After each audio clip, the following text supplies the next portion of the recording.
Bizim Peygamberimiz sallallahu aleyhi ve sellemni adamdan başlap Nuru Abdullah'a gelginçeki zamanını bayanı.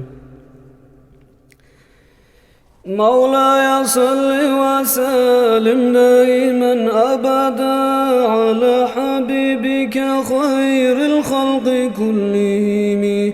Adam Peygamber yüzü Resul nurundan tolup kim görse mangalayın göredi ayday bolup. Son adamını ulanış isteyen Peygamberda şol nurunu görünmahı muhkam gelgen haberda.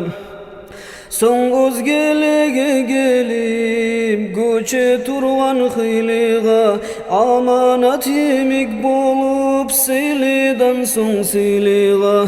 Qaysı tabun içinde kim yaxşı oğur ata, qaysı qatun taza ana deb ani tuta. Arab bulan acam deb kudratı köpten giri iki tabun yaratıp ayrıldılar her biri.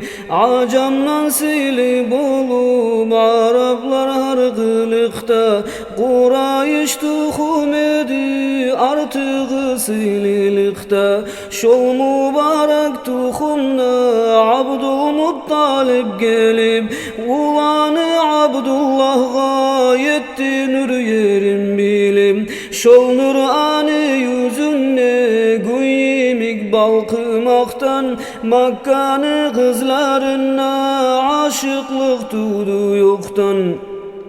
Harisi kast etse de yetişmedi yerkesi, yetmedi ol devletke aminattan özgesi. Hasok olardan biri Abdullah nöbetine oz muradın aytsa da yetmegin nigetine.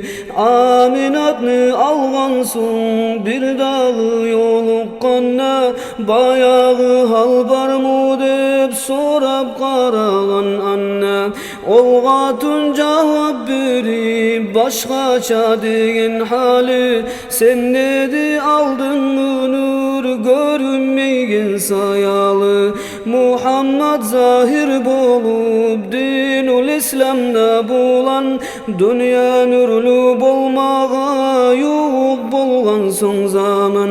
Atası Abdullah'dan anası Aminat'a şol mübarek nur tayip geldi arı surat'a. Mevla'ya salli ve sellim daiman abada ala habibike hayril halqi kullihimi.